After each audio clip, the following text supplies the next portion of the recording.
em nome de Jesus, amém. Irmãos, é inegável, né? Não tem como a gente pensar em outra coisa quando chega dezembro, se não, é claro, no Natal, no nascimento de Jesus Cristo. Chegamos nesse mês de dezembro, que é tempo de celebração.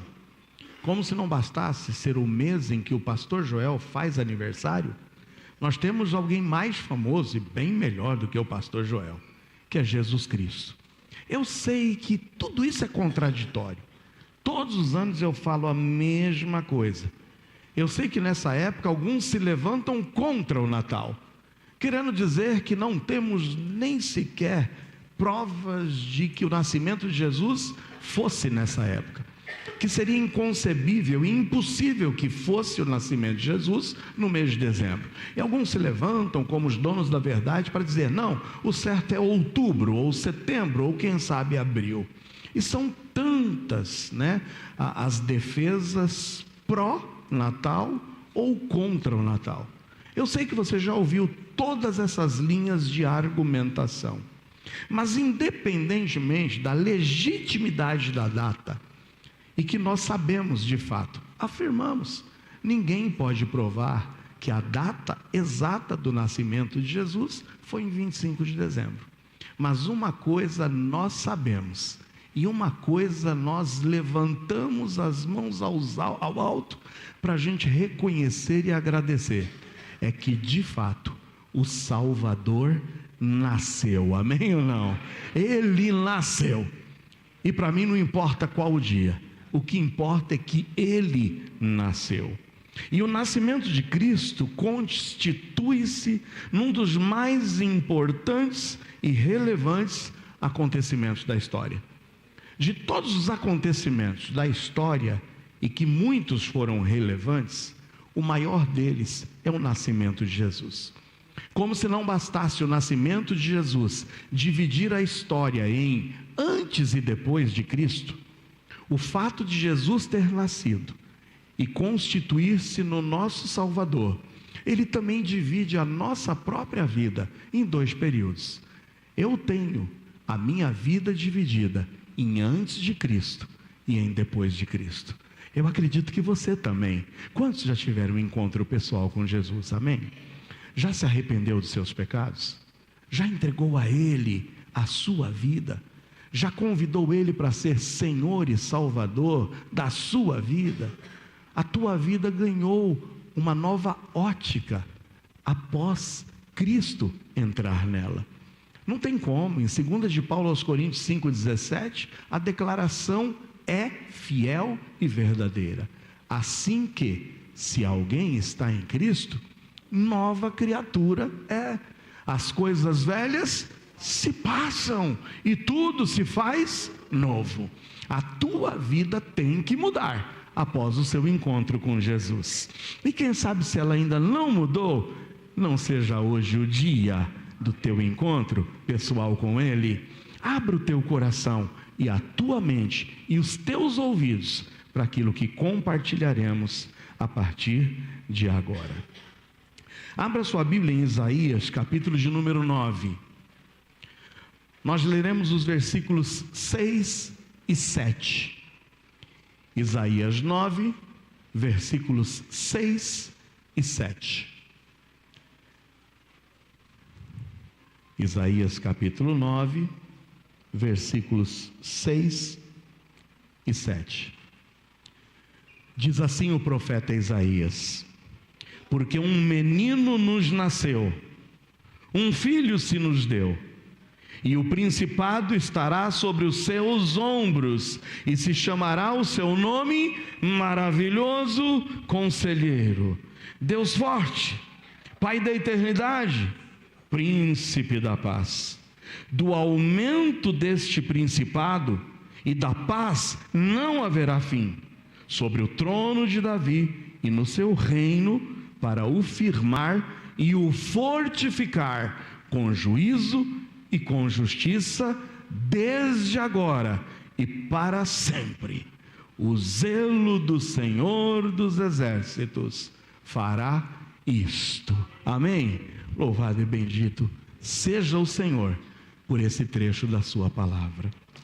Amados irmãos, hoje e nos próximos domingos e até o Natal, nós veremos os nomes de Jesus Cristo profetizados por Isaías nesse versículo de número 6. Então é Natal, é tempo de festa, dezembro a gente quer focar e olhar para o grande advento da vinda de Jesus Cristo a essa terra. Por isso, em primeiro lugar hoje, eu queria lhes dizer, olhando para o texto bíblico, que ele seria chamado maravilhoso. A primeira coisa que olhamos e atentamos para esse texto, para Isaías 9:6, é o fato declarado de que um menino nasceria. O profeta estava anunciando algo que ocorreria no futuro. Ele escreve com antecedência de cerca de 700 anos, de que surgiria um menino, de que um menino nasceria. E ele receberia alguns nomes, e esses nomes têm significados. E hoje nós adentraremos ao primeiro nome recebido por Jesus. E amados, quando o profeta declara, ele diz: o menino nascerá, e o seu nome será maravilhoso. Maravilhoso. Qual o significado de maravilhoso? Quando a gente recorre sempre ao dicionário, para a gente saber o significado das palavras, a palavra maravilhoso significa que é capaz de provocar admiração. Quando dizemos é algo maravilhoso, é porque ele é capaz de promover admiração, que chama a atenção pelas qualidades positivas, pela beleza, pela excelência. Maravilhoso é algo que não pode ser explicado racionalmente, porque foge da lógica. Quando o profeta anuncia o advento de Jesus e diz que o menino que nasceria seria chamado de maravilhoso, quando olhamos para esse texto e quando olhamos para o ministério de Jesus, de fato atestamos e comprovamos que Jesus é maravilhoso.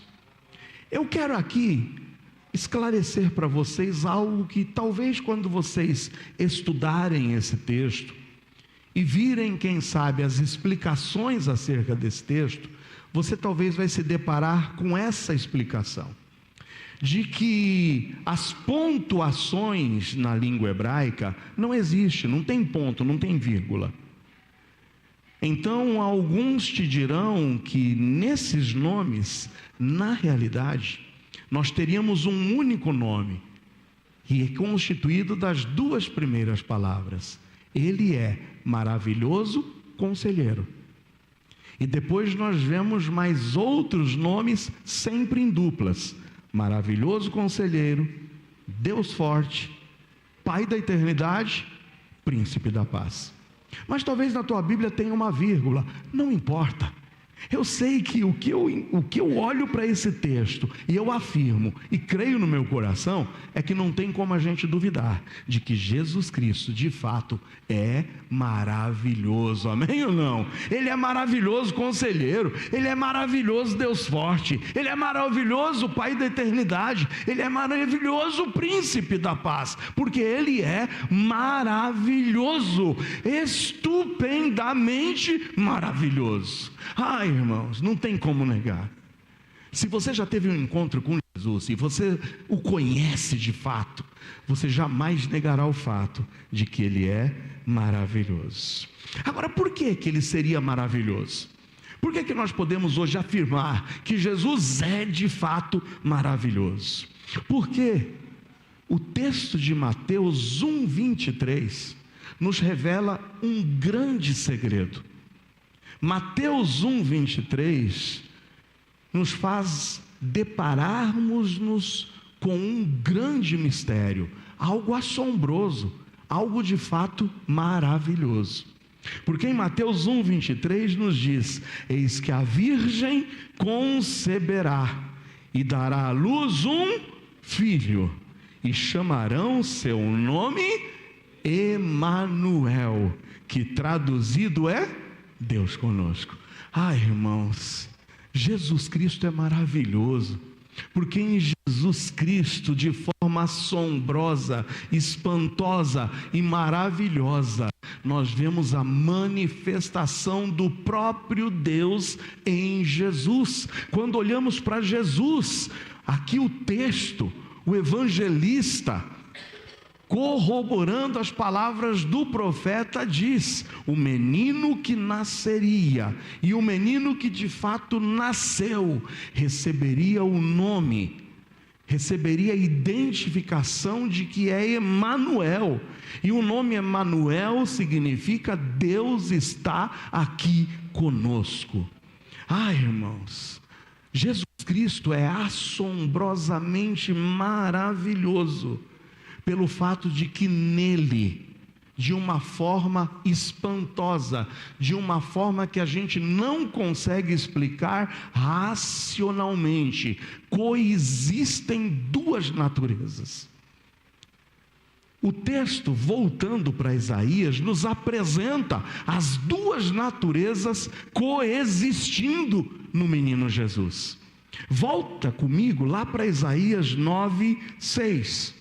Olha o que diz no início de Isaías 9:6. Porque um menino nos nasceu. Na revelação do profeta dizendo, um menino nos nasceu, nós vemos a revelação da humanidade de Jesus. De fato, nasceu um menino, carne e osso.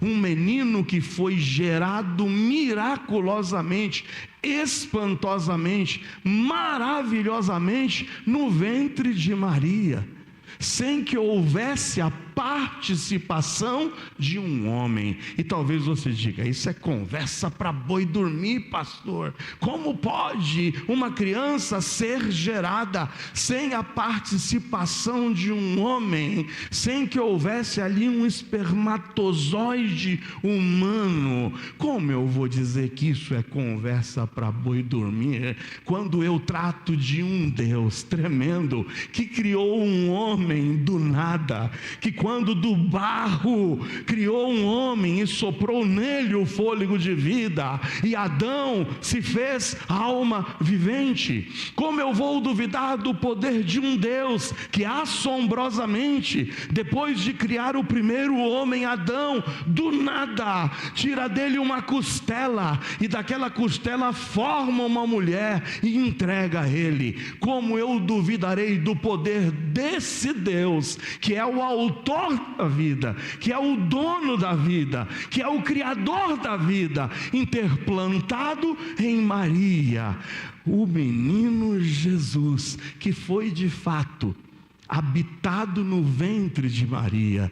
Ele foi envolto pela placenta, ele cresceu naquele útero, ele ganhou peso, ele foi alimentado através de um cordão umbilical. O menino de fato nasceu, e nisso se expressa a humanidade de Jesus.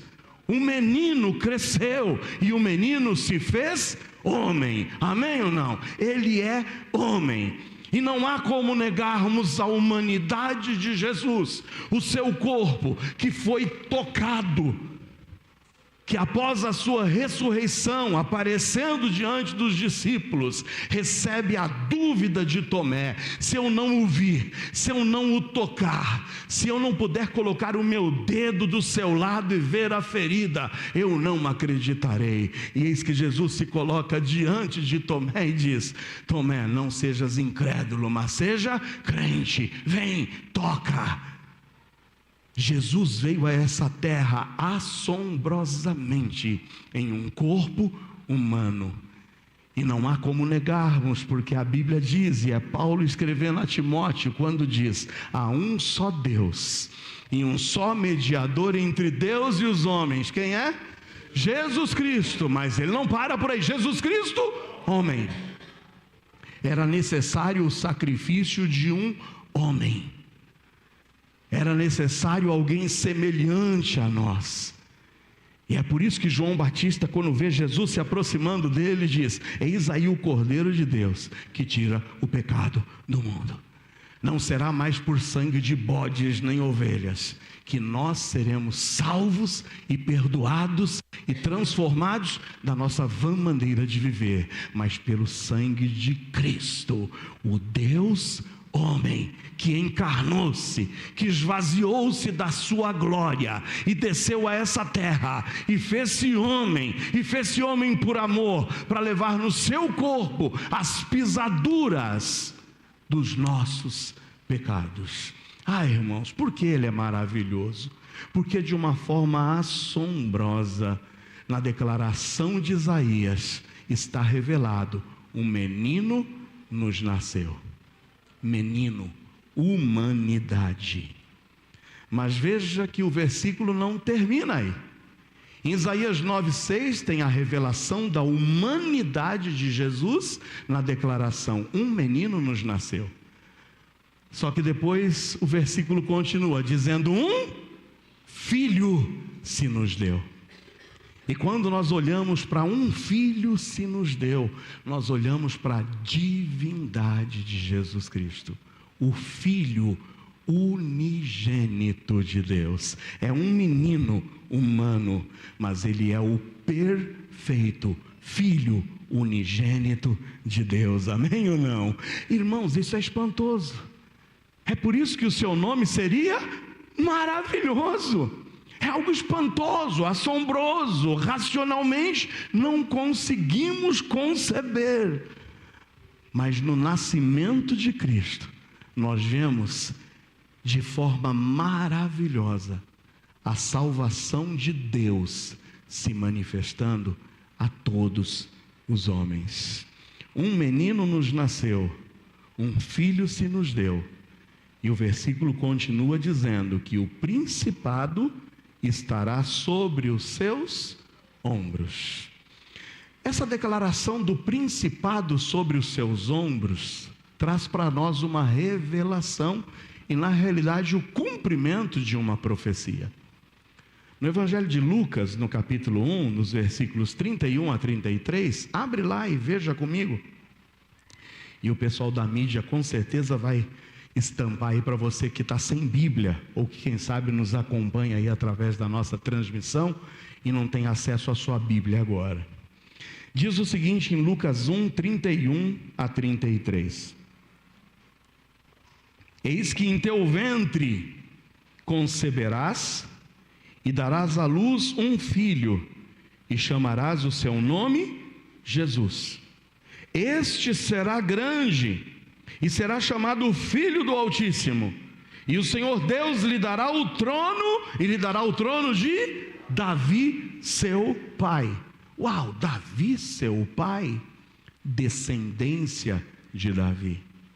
A promessa de Deus dada a Davi, de que jamais seria afastada da família e da descendência de Davi, o principado, o reinado, se cumpre no nascimento de Jesus, que vem justamente para comprovar e corroborar o reinado de Davi sobre todos os povos, sobre todas as nações, sobre tua e sobre a minha vida.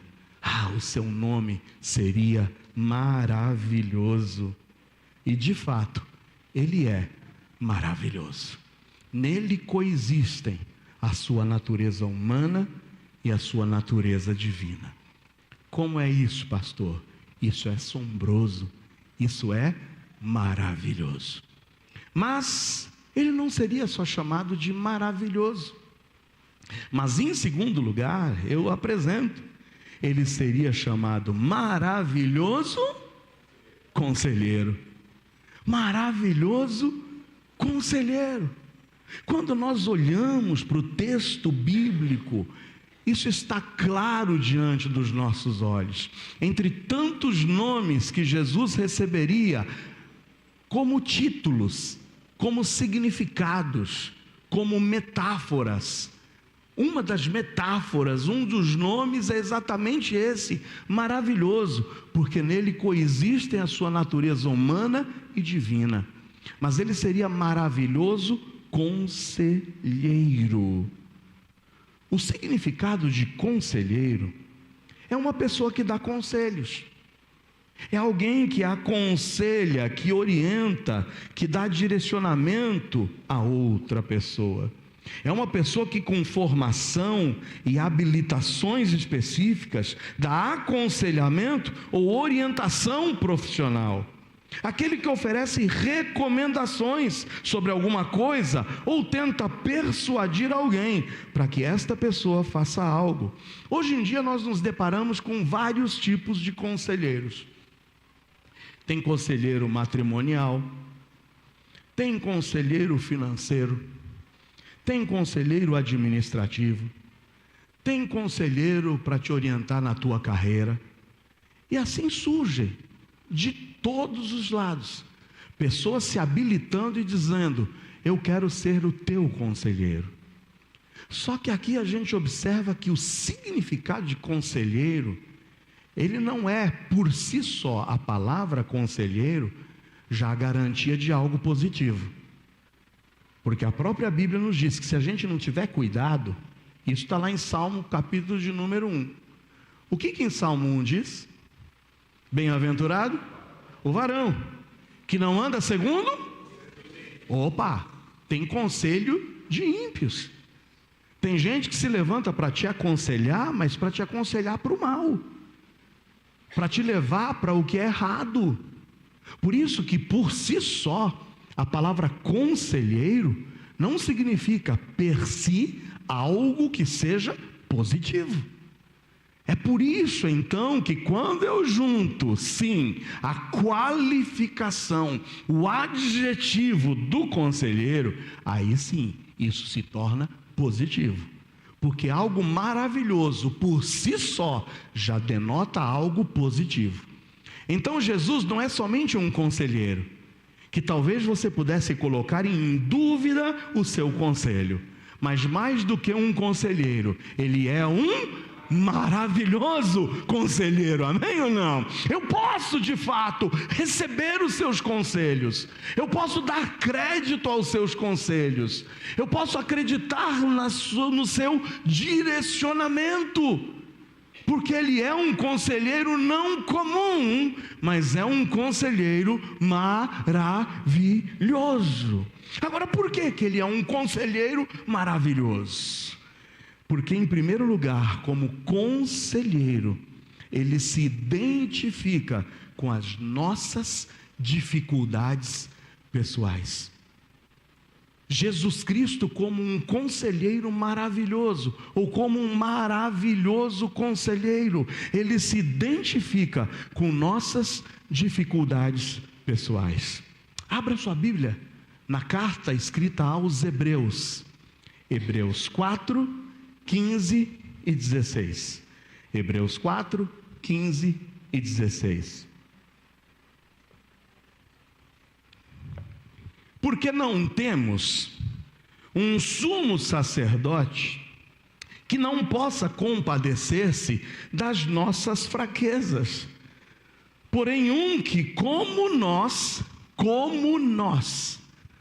você nota aí a empatia? Você nota aí que esse nosso conselheiro, ele é maravilhoso, é confiável, porque é alguém que como nós, em tudo foi tentado, mas no entanto sem pecado. Cheguemos, pois, com confiança ao trono da graça, para que possamos alcançar misericórdia e achar graça, a fim de sermos ajudados em tempo, e em tempo oportuno. Você está precisando de bons conselhos hoje? Você está precisando de um direcionamento para a sua vida? Você tem sido tentado nos últimos tempos, você tem errado o alvo nos últimos tempos, você tem precipitado nas tuas decisões, você tem tomado decisões erradas, você tem desencaminhado a sua vida, porque tem dado ouvidos a falsos e a maus conselhos.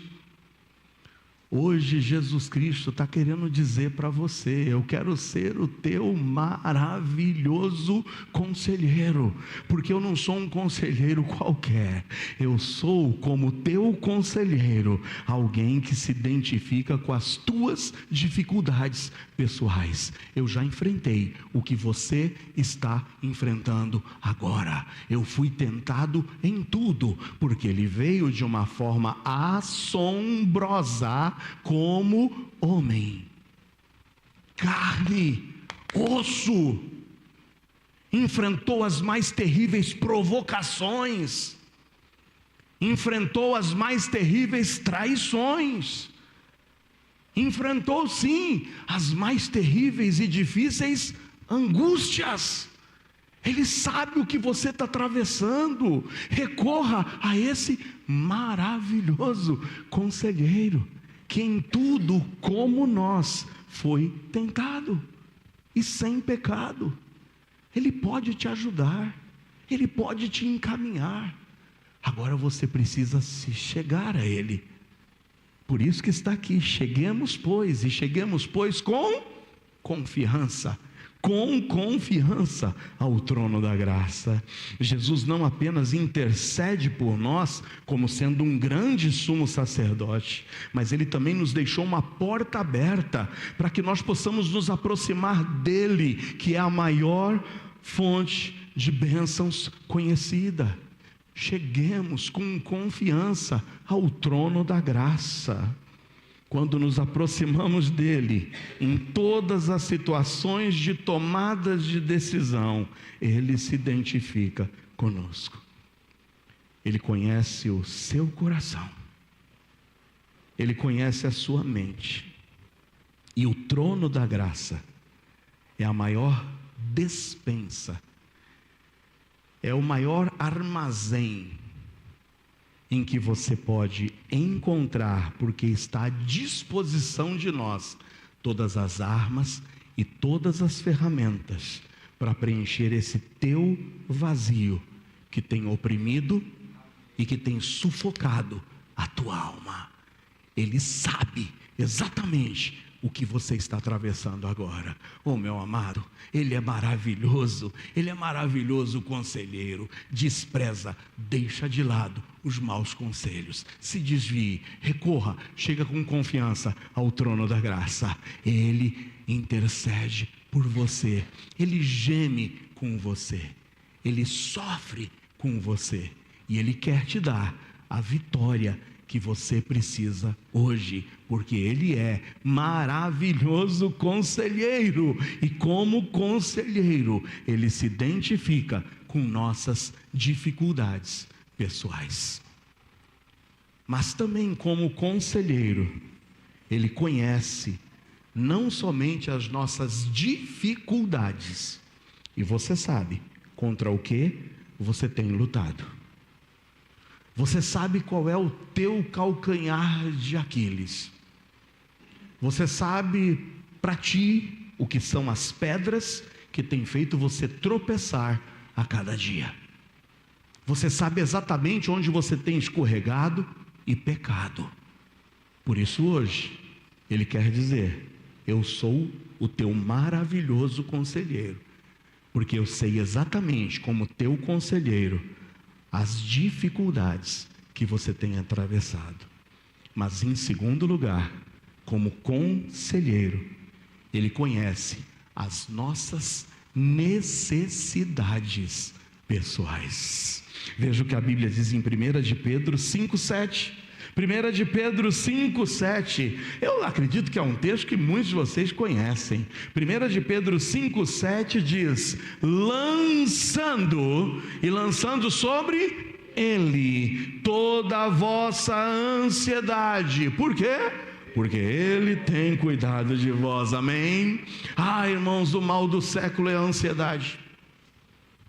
O mal do século é de fato a ansiedade, que tem levado pessoas a estados depressivos. E é aí que muitas vezes nós nos sentimos carentes de conselheiros, de pessoas que venham dizer e nos dar um rumo para que a gente possa alcançar a vitória diante dessas necessidades pessoais. A ansiedade é incrível, não é um problema somente dos nossos dias, é um mal do século, mas a ansiedade já estava presente aqui quando Pedro escreve essa carta. Já tinha gente ansiosa. E talvez você diga, não, hoje em dia eu estou ansioso porque eu não posso ter as coisas que a mídia estampa diante de mim. E a gente se angustia, porque o pecado nasce dos nossos olhos. Mas irmão, se voltássemos aqui 2000 anos atrás, a ansiedade estava presente aqui na vida do ser humano, tanto que Pedro nos dá a receita. Você está ansioso? A gente tem um maravilhoso conselheiro para nos ouvir. Conta para ele qual é a tua ansiedade. Mas não somente conta. Sabe o que você tem que fazer? Você tem que lançar sobre ele. E lançar é se desapegar.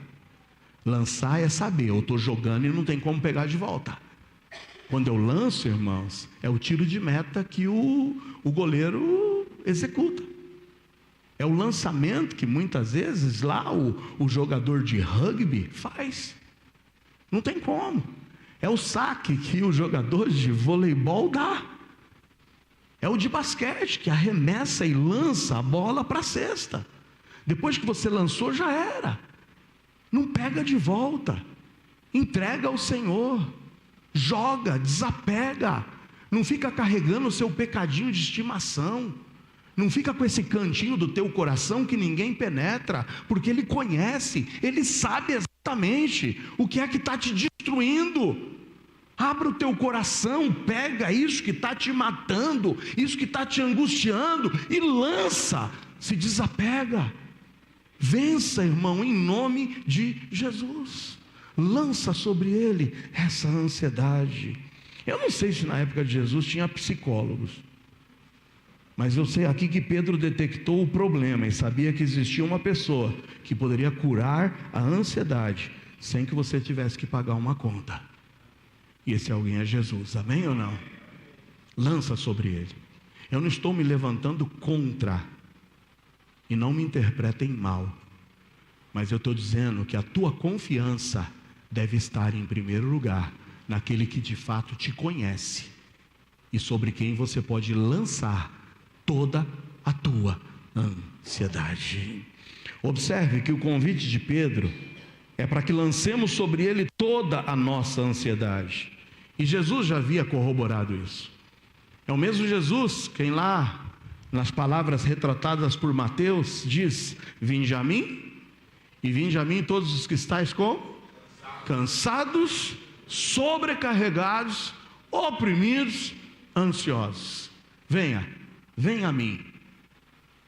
Ora ele diga, venha a mim. E Pedro diz, vai ele, mas lança sobre ele.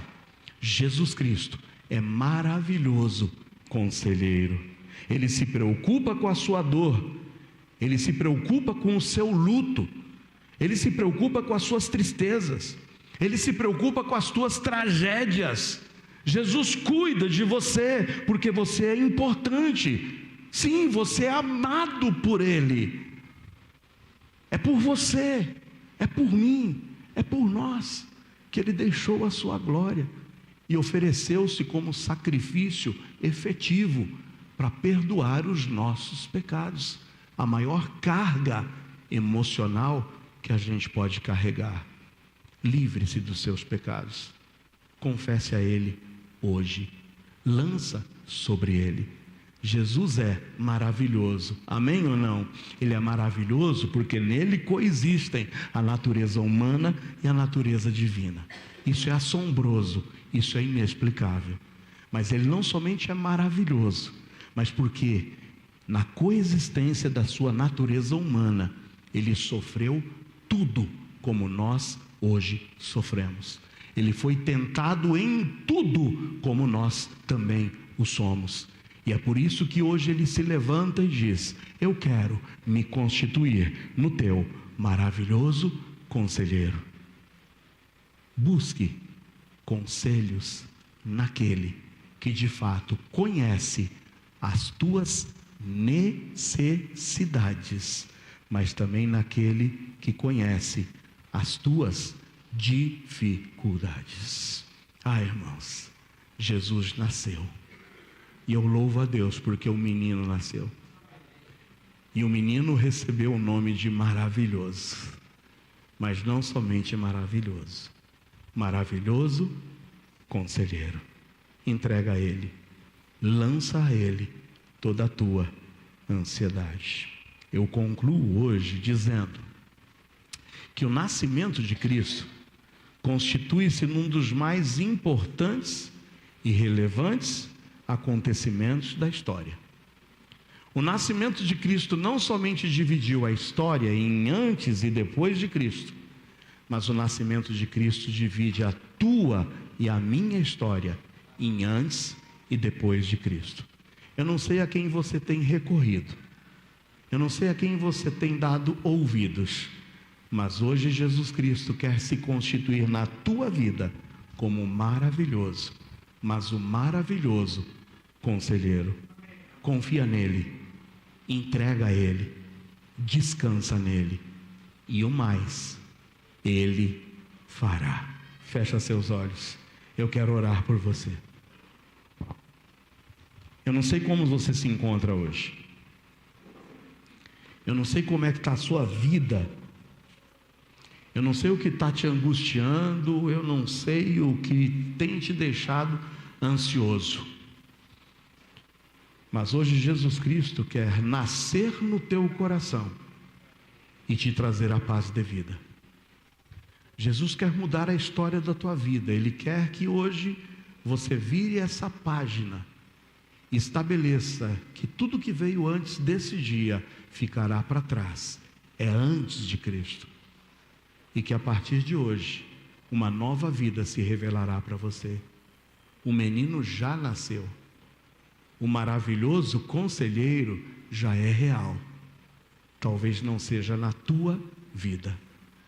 Arrependa-se dos seus pecados. Entregue-se a Ele. E deixe que Ele nasça no teu coração. Ó Pai,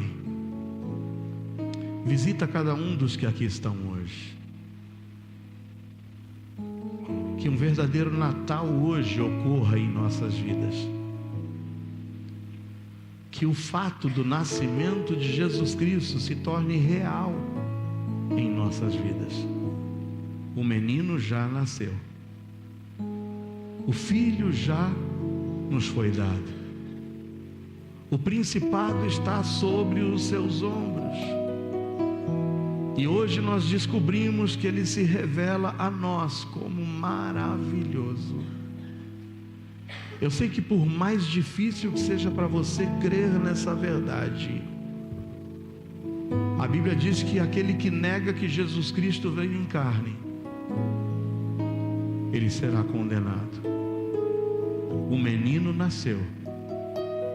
O homem Deus, o Deus homem, nasceu. E nele coexistem as duas naturezas, humana e divina. E hoje esse menino, assombroso e maravilhoso, quer revelar-se a você e quer dizer: lança sobre mim toda a tua ansiedade. Maravilhoso conselheiro, conselheiro maravilhoso. Eu quero orar por você. Você precisa entregar hoje algo a Jesus? Você quer que eu te inclua nessa oração? Levanta a tua mão. Eu quero orar por você. Amém. O maravilhoso